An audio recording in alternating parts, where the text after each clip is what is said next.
کو بتائیں کہ موسم نون کے سینیٹر عرفان صدیقی انتقال کر گئے۔ عرفان صدیقی سینٹ میں موسم نون کے پارلیمانی لیڈر تھے۔ عرفان صدیقی 2 ہفتے سے علیل تھے۔ عرفان صدیقی صدر موسم نون نواز شریف کے قریبی ساتھیوں میں شمار ہوتے تھے۔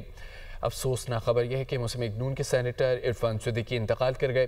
عرفان صدیقی سینٹ میں موسم نون کے پارلیمانی لیڈر تھے۔ عرفان صدیقی 2 ہفتے سے علیل تھے۔ عرفان صدیقی صدر موسم نون نواز شریف کے قریبی ساتھیوں میں شمار ہوتے تھے۔ صدر مملکت آصف علی زرداری، وزیراعظم شہباز شریف اور موسم نون کے نواز شریف کا سینیٹر عرفان صدیقی کے انتقال پر گہرے رنج و غم کا اظہار۔ صدر مملکت نے کہا ہے کہ عرفان صدیقی کی جمہوریت کے لیے بے پناہ خدمات ہیں جو ہمیشہ یاد رکھی جائیں گی۔ وزیراعظم شہباز شریف نے اپنے بیان میں کہا ہے کہ پاکستان ایک سنجیدہ مفکر، معلم اور اصول پسند دانشور سے محروم ہو گیا ہے۔ عرفان صدیقی نے علم، برداشت، سنجیدگی، دلیل کو ہمیشہ اپنی تحریر اور شخصیت کا محور بنایا۔ نواز شریف کا بھی عرفان صدیقی کی وفات پر ان کے اہل خانہ سے دلی ہمدردی کا اظہار، کہا کہ اپنے انتہائی مخلص، بااعتماد اور بھائی عرفان صدیقی کی وفات بڑا دکھ ہے۔ عرفان صدیقی کا قلم اصول اور حریت فکر کی دلیل بنا رہا۔ وزیر اعلیٰ پنجاب مریم نواز اور وفاقی وزیر داخلہ محسن نقوی کا سینیٹر عرفان صدیقی کی وفات پر اظہار افسوس۔ مریم نواز نے کہا، عرفان صدیقی نہایت شفیق، علم دوست شخص اور وفا کا پیکر تھے۔ علم اور دلیل سے بات کرنا ان کی شخصیت کا ترا امتیاز تھا۔ محسن نقوی نے اظہار افسوس کرتے ہوئے کہا کہ سینیٹر عرفان صدیقی صحافت کے ساتھ سیاست میں بھی اعلیٰ روایات کے علمبردار تھے۔ عرفان صدیقی کی خدمات کو فراموش نہیں کیا جا سکتا۔ ناظرین، بھارتی میڈیا کی پاکستان مخالف مہم فالس فلیگ آپریشن کا ایک اور مکرو کھیل بے نقاب۔ بھارتی میڈیا نے صبح سے ہی پاکستان کے خلاف جمہوریت اور جھوٹ اور پروپیگنڈے کی نئی لہر چلا دی۔ اتر پردیش اور حیدرآباد کے مقامی دہشت گردوں کو پاکستان سے جوڑنے کی ناکام کوشش کی گئی۔ بھارتی میڈیا کی اخلاقی پستی عیاں ہیں۔ ابتدائی تحقیقات میں واضح ہو کر گرفتار دہشت گرد بھارت کے اپنے شہری ہیں۔ ذرائع کے مطابق بھارتی میڈیا نے صبح سے جھوٹ کرنے کے ریکارڈ توڑ دیے ہیں۔ کبھی کیمیکل اٹیک کی کہانی سنائی، کبھی پاکستانی اسلحے کا ڈھونگ رچایا۔ لال قلعہ دھماکے کے بعد بھارتی پولیس کا پہلا موقف سلنڈر دھماکے کا تھا، لیکن میڈیا نے فوراً پاکستان مخالف فالس فلیگ مہم چلا دی۔ چند گھنٹوں میں بیانیہ بدل کر پاکستان پر الزامات کی وہ چاڑ شروع ہوئی۔ بھارتی میڈیا کا کردار ہمیشہ کی طرح مشکوک اور غیر ذمہ دار۔ بھارتی ٹی وی چینلز نے ناظرین کو گمراہ کرنے کے لیے 20 جعلی کہانیاں نشر کی۔ بھارتی حکومت اور میڈیا مل کر اپنے داخلی بحران سے توجہ ہٹانے کی کوشش کر رہے ہیں۔ پاکستان نے ہمیشہ دہشت گردی کی مذمت کی ہے، جبکہ بھارت اپنے عوام کو مسلسل فریب میں رکھتے ہیں۔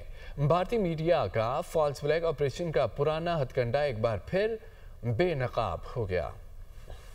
نئی دلی دھماکے کے عینی شاہد درمندر کا اہم بیان سامنے آ گیا۔ عینی شاہد کے مطابق دھماکہ اس وقت ہوا جب وہ مخالف سمت سے گزر رہا تھا۔ گاڑی کے اندر 4 جلی ہوئی لاشیں ملی، باہر 2 افراد ہلاک اور 1 زخمی دیکھا گیا۔ گاڑی سفید رنگ کی ماروتی تھی، نمبر پلیٹ محمد ندیم ہریانہ کی تھی۔ امیت شاہ اور گودی میڈیا اسے یکسر مختلف رنگ دیتا رہا۔ مودی سرکار ہمیشہ کی طرح حقیقت چھوڑ کر اپنی بنائی ہوئی کہانی دہراتی رہی۔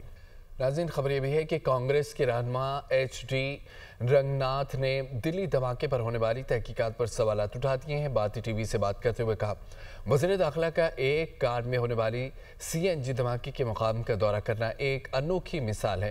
دوسرا یہ کہ علاقے کو سیل کیے بغیر امونیم نائٹریٹ کے حوالے سے تحقیقات کرنا غلط ہے۔ تیسرا یہ کہ سی سی ٹی وی کیمروں اور میڈیا کوریج کے باعث کار کے بارے میں معلومات جلد سامنے آ جانی چاہیے تھی۔ کانگریس کے رہنما ایچ ڈی رنگناتھ نے دلی دھماکے پر ہونے والی تحقیقات پر سوالات اٹھا دیے۔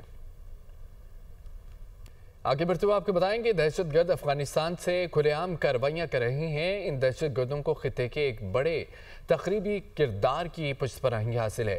پاکستان کو افغانستان میں موجود جدید اسلحے اور گولہ بارود کے ذخائر پر تشویش ہے۔ یہ ہتھیار تنازعات کو بڑھاتے ہیں۔ اقوام متحدہ میں پاکستان کے مستقل مندوب عاصم افتخار کا خطاب، کہا، عالمی برادری افغان حکام کو وعدوں پر عمل درآمد کا پابند بنائے۔ دنیا کو اپنے رد عمل میں پائے جانے والے خلا کو پر کرنا ہوگا۔ امریکی صدر ڈونلڈ ٹرمپ کی بھارت کے ساتھ نئی تجارتی ڈیل کا اعلان، کہا کہ بھارت سے ٹریڈ ڈیل جلد ہوگی جو ماضی سے مختلف ہوگی۔ بھارت روس سے مرحلہ وار تیل کی خریداری ختم کر رہا ہے۔ ڈیموکریٹس کی حمایت حاصل ہے۔ جلد شٹ ڈاؤن ختم ہونے جا رہا ہے۔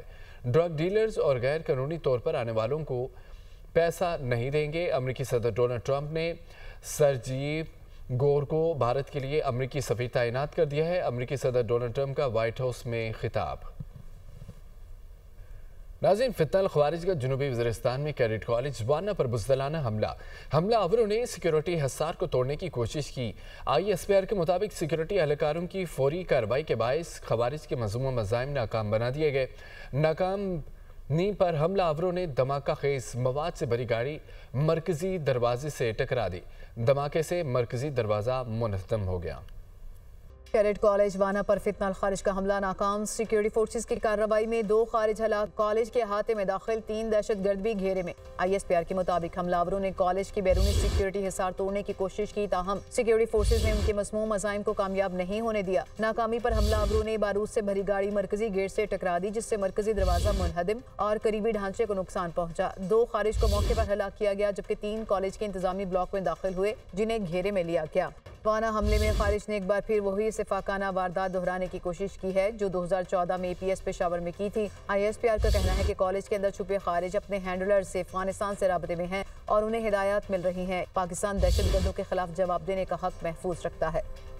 وزیر اطلاعات عطا طارق کہتے ہیں کہ افغانستان اور بھارتی سپانسرڈ خارجیوں نے بزدلانہ حملہ کیا۔ ہماری سیکیورٹی فورسز کے بروقت رسپانس نے بہت بڑے نقصان سے بچا لیا۔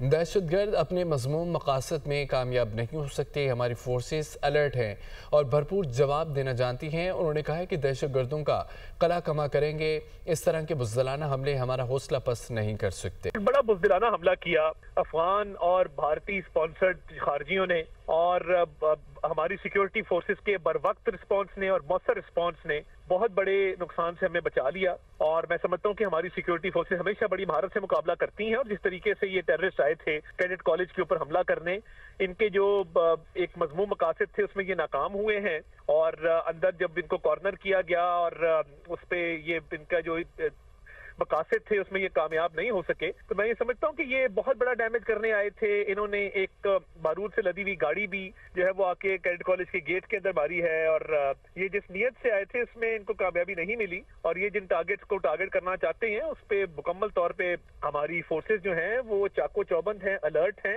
اور وہ بھرپور اس کا رسپانس دینا جانتی ہیں۔ اور دیکھیے ایک نیشنل ایکشن پلان کے تحت ہماری سیکیورٹی فورسز وہ آلریڈی ان کا مقابلہ کر رہی ہیں اور ان کا قلع کما کریں گے، اور دہشت گردی کو جڑ سے اکھاڑ پھینکنے کا عزم ہے پوری اسٹیٹ کا، فیڈرل گورنمنٹ کا، ملٹری لیڈرشپ کا۔ سینٹ نے 27ویں آئینی ترمیم 2/3 اکثریت سے منظور کر لی ہے۔ سینٹ اجلاس کے دوران 27ویں آئینی ترمیمی بل کی 56 شقوں اور 3 شیڈول کی منظوری دی گئی ہے۔ آئینی ترمیم کے حق میں 64 ارکان نے ووٹ دیا، جبکہ مخالفت میں کوئی ووٹ نہیں آیا۔ چیئرمین سینٹ یوسف رضا گیلانی نے حق رائے دہی میں حصہ نہیں لیا۔ PTI، سنی اتحاد کونسل، MWM اور JUI فے نے ترمیم کی مخالفت کی ہے۔ PTI کے سینیٹر سیف اللہ ابرو نے مستعفی ہونے کا اعلان کر دیا۔ تفصیل دیکھیے اس رپورٹ میں۔ وفاقی وزیر قانون عاصم نذیر تارڑ نے سینٹ میں آئینی ترمیمی بل پیش کرنے کی تحریک پیش کی۔ سینٹ کے 64 ارکان نے 27ویں آئینی ترمیم کی 56 شقوں اور 3 شیڈول کی مرحلہ وار منظوری دی۔ سینٹ ارکان نے نشستوں سے کھڑے ہو کر آئینی ترمیم کے شقوں کی منظوری میں حصہ لیا۔ 27ویں آئینی ترمیم کے شقوار منظوری کے بعد وزیر قانون عاصم نذیر تارڑ نے بل حتمی منظوری کے لیے پیش کیا۔ سینٹ اراکین نے 27ویں آئینی ترمیم کے حق میں مختلف لابیز میں جا کر ووٹ دیا۔ پیپلز پارٹی کے 25، مسلم لیگ نون کے 20 اور 6 آزاد سینیٹرز نے آئینی ترمیم کے حق میں ووٹ دیا۔ MQM 3، ANP 3، BAP 4 اور کاف لیگ کے 1 سینیٹر نے حق میں ووٹ دیا۔ مجموعی طور پر سینٹ کے 64 ارکان نے ترمیمی بل کے حق میں ووٹ دیا، جبکہ مخالفت میں کوئی ووٹ نہیں آیا۔ PTI سینیٹر سیف اللہ ابڑو اور JUI کے سینیٹر احمد خان نے بھی ترمیم کے حق میں ووٹ دیا۔ چیئرمین سینٹ یوسف رضا گیلانی نے حق رائے دہی میں حصہ نہیں لیا۔ PTI، سنی اتحاد کونسل، MWM اور JUI فے نے ترمیم کی مخالفت کی۔ نیشنل پارٹی کے واحد سینیٹر جان محمد بلیدی اجلاس کی کارروائی سے غیر حاضر رہے۔ لیگی سینیٹر عرفان صدیقی علالت کے باعث اجلاس میں شریک نہیں ہو سکے۔ 27ویں آئینی ترمیم کے شقوار منظوری کا عمل شروع ہوتے ہی اپوزیشن ارکان نے ایوان میں ہنگامہ آرائی اور چیئرمین سینٹ کے ڈائس کے سامنے احتجاج کیا، جبکہ ایجنڈے کی کاپیاں پھاڑ کر ہوا میں اڑا دیں۔